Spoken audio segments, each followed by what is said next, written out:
Hi guys, it's Carlos the Ultimate Fitness Trainer once again, and thank you so much for watching the video. Today we're doing a video about how the coronavirus has affected us in many different ways. Now, this is not a video about obviously coronavirus in itself, but how coronavirus has basically affected us in terms of our fitness levels, our diet habits and everything else. So I'm just going to go and touch on 5 topics that probably going to highlight to some people that perhaps do them or see them on a regular basis based on people that they basically live with, or maybe even by themselves they do it without realizing. So I'll start with number 1. How has coronavirus affected us?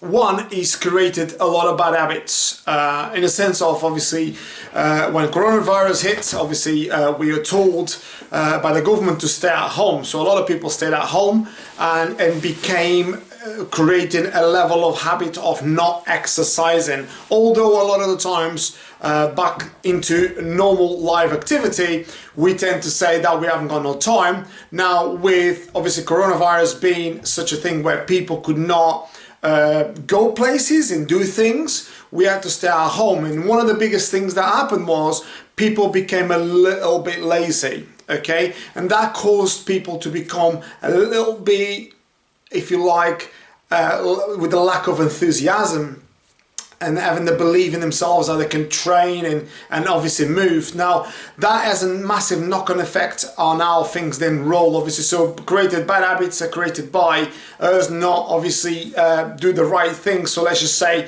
we are training 2 to 3 times a week, or maybe some guys a lot more. Obviously all of a sudden not training at all, although you've got probably the time, maybe you're furloughed or maybe you work from home and you had a bit of time to maybe go for a brisk walk, or maybe go for a run, maybe go on your bike, maybe even do some exercise at home, and you stop doing it. And that comes to a point where all of a sudden people start putting weight on and become quite lethargic and negative, and that can cause a lot of trouble for ourselves. So that's one of the main things that we've created through this obviously pandemic. That was one of them. Like the second one is obviously bad diet. Now, although obviously, believe it or not, that being at home, you'd think that, okay, I've got the time now, it's time for me to start probably learning how to cook. Believe it or not, I obviously during the pandemic I actually learned how to do a lot more stuff from home in terms of obviously cooking for myself. So I can thank that. Obviously pandemic obviously was bad, but actually taught me a lesson in terms of how to obviously cook a little bit more stuff that perhaps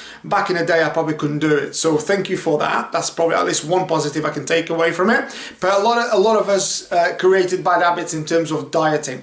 That a lot of the times has then caused us to put weight on as well and become rather, as I said earlier, lethargic, and obviously causes to weigh more. If you weigh more, if you're sluggish, you move less. There's obviously the risk of cardiovascular diseases, obviously not to mention a lot of other things, but it causes us a lot of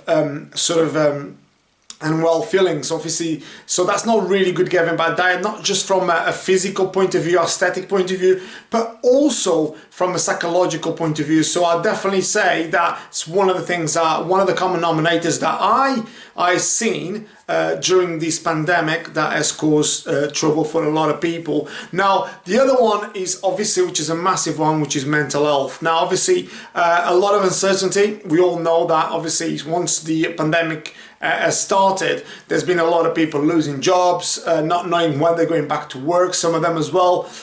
Some people lost literally sometimes businesses that have been going around for years and years. They lost literally their businesses, their income, and it's been quite a hard time for all of us really. So that's obviously, that in itself can play on your mind a lot, and obviously consuming a lot of calories, maybe some people drinking quite a lot, maybe some consuming obviously certain substances you shouldn't do.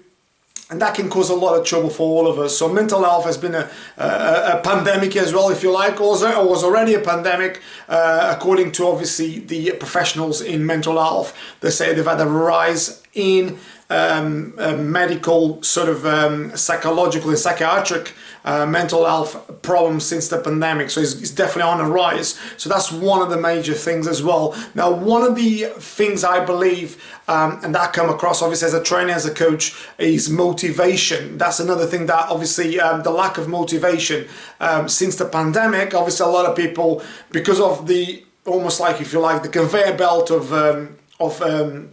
incidents, like people not being able to go out, so they feel a bit depressed. Then maybe they lost their job, they feel even more depressed. The fact that they might not get a job for a long period of time, and bills coming out of their account and not having enough money to pay, that in itself can be very stressful. So I believe the lack of enthusiasm and motivation is another one that the pandemic is definitely obviously guilty for. That's one of the things, obviously, I'm going to do another video about this in order to overcome all this, but it's just to highlight the ones that are more like sort of like permanent, that there since the pandemic started. And that's definitely one of the reasons why obviously a lot of people lack the kind of motivation now to go back to the gym and back to exercise and back to basically do the things they were doing. So I'll definitely urge you guys to get back into some sort of routine, because we all are creatures of habit. So it's good to get obviously bad routines are habits as well, but obviously they're really bad. So create a good routine in order to obviously get yourself back on track. And one of the other things that obviously the pandemic did was stop us from communicating with others to a degree. Now, if you go out now, obviously you see people, they're wearing the mask, and I'm wearing the mask, and we're not communicating. You're not really communicating a lot of times. I think people avoid people it's just because obviously obvious reasons, and I know it's such a shame. So I think that's one of the things that has been created, and that in itself creates a, if you like, a physical problem, and also sometimes a psychological one. So I'd just like to highlight those 5. Then I'll do a little video for you guys in order to kind of overcome all this, because it's something that we all can help each other, and sometimes even share our own ideas and share our own experiences, because we all human, obviously, and we all have different sort of views sometimes. It's like just listen to others and listen to how they've experienced it. I was talking to a good friend of mine the other day, and he found quite positive the pandemic, in a sense where he believes that the pandemic gave him the chance to kind of come back into a reset, for him to meditate more, for him to spend more time with the family. So he actually was pleased, not for the pandemic, but for the fact that he spent more time with the family. So here we are, right guys, another video in order to help you become a better version. Anyway, to find me on Carlos Trainer 10 on Instagram, also on Facebook now, so check us out on Carlos de Azevedo. I'll put the link below anyway so you can see it. And with all that said, guys, stay happy, stay healthy, stay fit, have a beautiful day, take care, bye bye.